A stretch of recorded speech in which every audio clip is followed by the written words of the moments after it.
Hello, my name is Kelly Page and this is video number 5. So Kelly, can we please make up a feeding plan for Sasha? She is a 8-year-old border collie who has come in for hospitalisation for vomiting. Can we please do 25% of her metabolised energy just because we want to get her slowly back up and going? Perfect, just confirming that Sasha's last name is Peter. Correct. Perfect, I'll get that one all set up. Thank you. So now we will be working out our feeding plan for our patient. So the patient's weight is 28 kilos and we will be feeding recovery. So the metabolic energy rate is 1,183 cal per kilos and we want to convert that into cal per gram. So that's something we will work out while we're doing that one.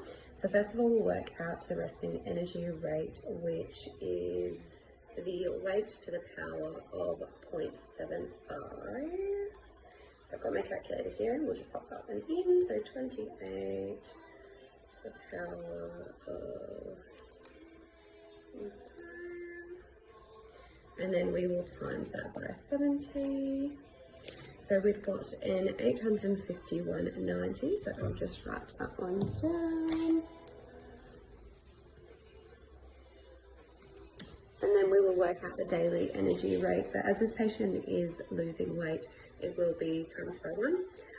So 841.9 times by 1 is still exactly the same for the daily energy rate.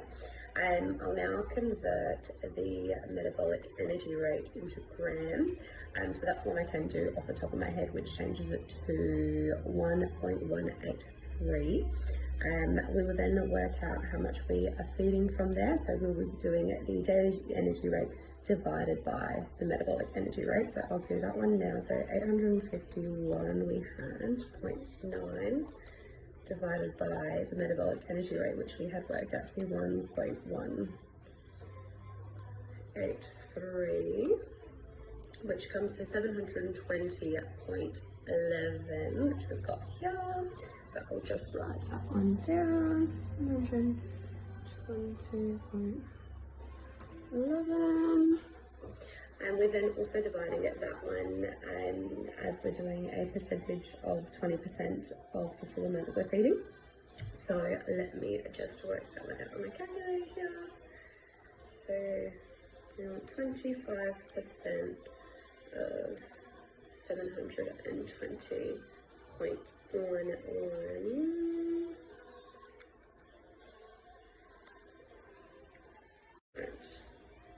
Which comes to 180.20. So I'll just write that one down. And then we're also dividing that one by 4 as we're doing 4 feeds per day. So I'll just work that one out on the calculators here, divided by 4. So we'll be feeding 45 grams per feed. Now that I've got it worked out that we're feeding 45 grams per feed, I will just double check this with my staff member that has requested me to make this one up. Hi Kirsten, I've made up the calculations for Sasha. I'll just get you to confirm that these are all correct. Yep, these ones look good. Perfect, can you please go get that one ready for us? Perfect. So now that that is done, we can prepare the food, making sure that our bowl and our area is all clean when doing that one, and that we've got gloves on as well. Sorry.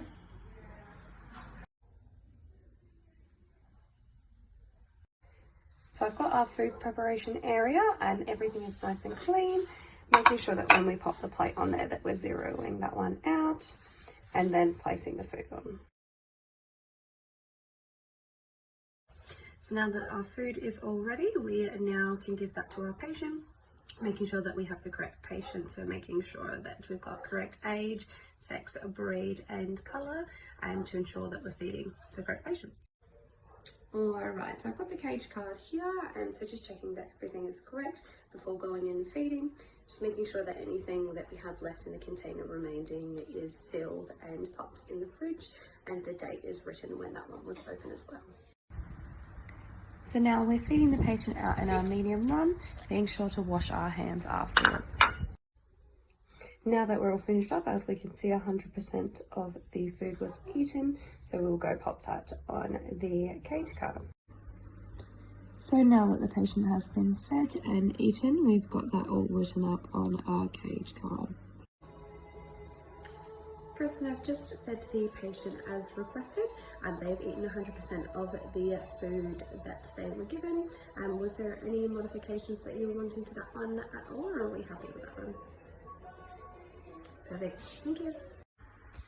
Hi, my name's Kelly, and I'm just quickly filling in some parts that I missed in the video. So the classification for the species that I was feeding, which was a canine, is omnivore, and two pathogens that can be spread from handling food and interacting with a patient with food is Salmonella and E. coli. And ways we can help prevent this is wearing gloves when preparing foods, as well as cleaning food-based areas and making sure our space is nice and clean prior to preparing any foods, making sure that patients' foods are being prepared in different spots than what our foods are, and also washing hands after handling any food or feeding animals.